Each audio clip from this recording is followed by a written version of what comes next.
We built back different. We built back smarter. We had Hurricane Sandy, devastated Long Island. I was governor. I didn't say we want to replace. I said we're going to learn how to do a new grid system. We're going to learn how to do better infrastructure. And we did. Long Island today is better for having gone through Hurricane Sandy, as terrible as that was. We have to do the same thing here. How do we come back even better? So the long and the short of it is, thank you to all New Yorkers for all the good work, to our healthcare workers, a special thank you to the police, to fire, to the transit workers. You know, the economy has not been closed down, right? All the essential services have still been functioning. You still could go to a grocery store and get food. Lord knows you could go to a healthcare institution and get health care. The transportation worked, the buses worked, all these people who kept everything working. We thank them from the bottom of our hearts. But also remember, we still have more to do. And New Yorkers know that, because New Yorkers are tough, but tough doesn't mean just tough. Tough is easy.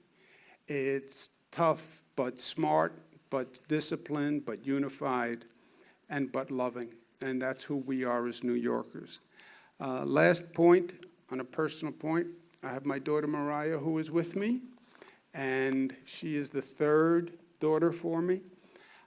And she just came home, if you will. She was quarantined, so now I have all three daughters with me. And they can't appreciate this, but it's such a comfort to me personally to have them home. You know, when your child is not at home, especially at a difficult time like this, you're always wondering, where are they? Are they okay? Are they doing what's right? And every instinct is you want to be able to protect them. And when they're not there, you have this constant hole in your heart, right? And this constant question as you're going through the day. So you're trying to do everything that you have to do, but you still have this question in the back of your mind, where's Mariah? How's she? So that they are now all three with me gives me a great sense of comfort. And in this crazy situation we're in, but for the craziness, I would never have my three daughters with me again. You know, they're 25, 22 years old. The last thing they want to do is hang out with Pop, right? They have places to go, people to see, you know, they're taking life by the horns. So I get this beautiful silver lining in the midst of this hell, where my daughters are with me again. And we get to celebrate family, and we get to bring back traditions, and we get to enjoy each other and have really in-depth conversations that we even haven't had in years, right? And reconnect in a way we haven't had the opportunity in years. Today is Sunday, and I come from an Italian-American household where we had a great tradition on Sundays. The family had to come together at the table. You had to be there. They called it dinner, but it started at 2 o'clock in the afternoon. It was somewhere in the, I don't really know why they called it dinner, but everybody was at the table. Spaghetti and meatballs every Sunday.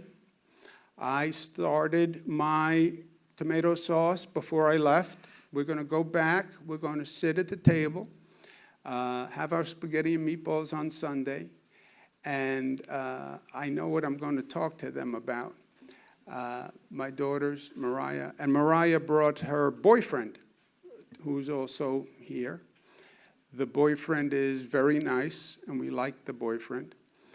Advice to fathers. The answer on what you think of the boyfriend is always, I like the boyfriend, always.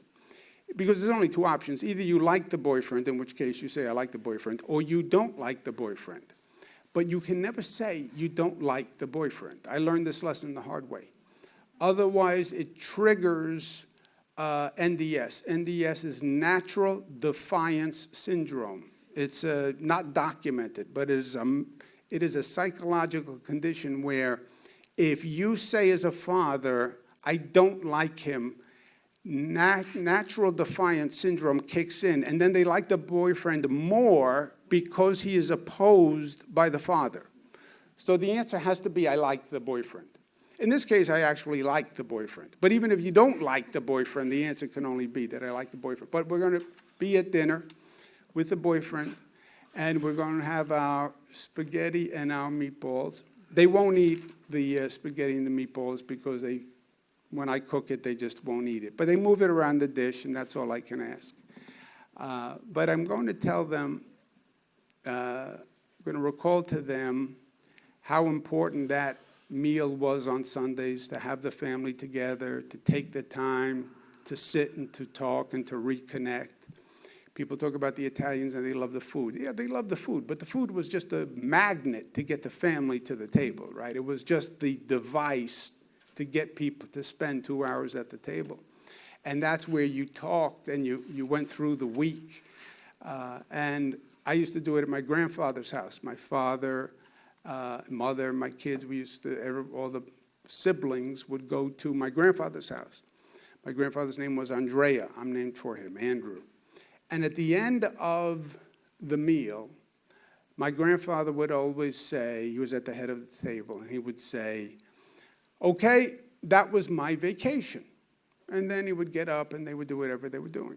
I never really understood what he meant. And later in life, I said to my father, who was his son, I said, what did Grandpa mean?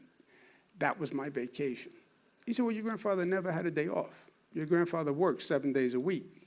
He ran a little grocery store, delicatessen in Jamaica. And he worked 7 days a week. And he was saying that was his vacation.